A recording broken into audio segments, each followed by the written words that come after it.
আমরা চায়নার সাথে একটা প্রজেক্টে যাচ্ছি, আমরা 20টা হাসপাতাল করবো, 2টা only for the women and their newborn baby, 1500 bed, and 18টা হাসপাতাল হবে 1000 bedded all over the country with special facility. আমরা হেলিকপ্টার আনতে যাচ্ছি মুমূর্ষ রোগীদেরকে তাড়াতাড়ি বেটার হসপিটালে ব্রডডাউন করার জন্য।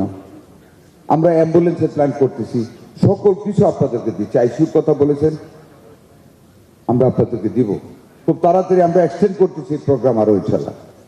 ম্যানের শর্টেজ আছে, এটা আপনাদের করতে হবে। কিভাবে সাজেশন দিবেন আমরা প্রস্তুত করার জন্য, আমরা প্রস্তুত ইনশাল্লাহ করার জন্য, বাট ম্যানেজমেন্ট ইজ ইয়োর্স। ওই আইসিইউর ভিতরে রোগী, সেটা আপনাদের তো ম্যানেজ করতে হবে।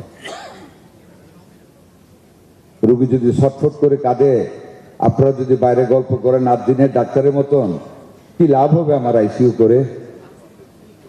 কোনো লাভ তো হবে না।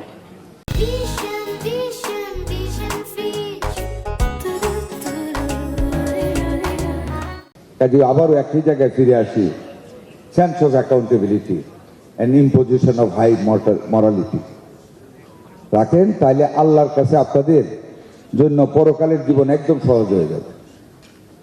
কারণ এর চেয়ে বড় সার্ভিস আর কিছু নেই। It's a service to humanity. এই 20 কোটি দেশের মানুষ, কি নিরীহ আমাদের দেশের মানুষগুলি। একবার চিন্তা করেন যে খলিল জিবরান বলেছিলেন যে তুমি যখন কিছু ভাববে, তুমি আকাশে নিজেকে ভাবো ঘুমন্ত অবস্থায়, তারপর চিন্তা করো কি নিয়ে ভাববে, আসল চেহারাটা পাবে। একবার ভাবেন আমাদের দেশের মানুষ কত নিরীহ, কি পরিমাণ সালাম দেয় আমাদেরকে, গেলে নিজের চেয়ারটা ছেড়ে দেয়, কত ফুলের পাপড়ি ছিটায় দেয়, আমাদেরকে এত বড় মনে করে। উই শুড রিয়ালাইজ তাদের যে love, sympathy and apathy to us, আমাদেরকে কিন্তু এটা রিয়েলাইজ করতে হবে in all spheres of life, like our honourable prime minister জনাব তারেক রহমান। আমার আর কিছু বলার নেই।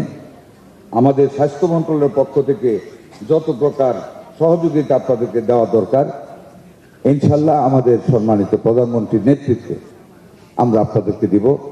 আপনারা একটু আপনাদের হ্যান্ডস অফ কোঅপারেশন একটু সামনের দিকে বাড়িয়ে দেবেন। আপনাদের বিরাট পেরিফেরিতে একে অন্যকে বলবেন, যাতে করে সবাই পাংচুয়াল হয়, যাতে করে রুগীকে শুনে প্রপার ট্রিটমেন্টটা রুগীকে যেন দেয়। এই চেষ্টাটা দয়া করে আপনারা করবেন। তাহলে আমরা সমন্বিতভাবে আমরা সার্থক হবেন আমাদের মাননীয় প্রধানমন্ত্রী, যিনি সারাটা দিন আমাদের সবার জন্য চেষ্টা করতেছে।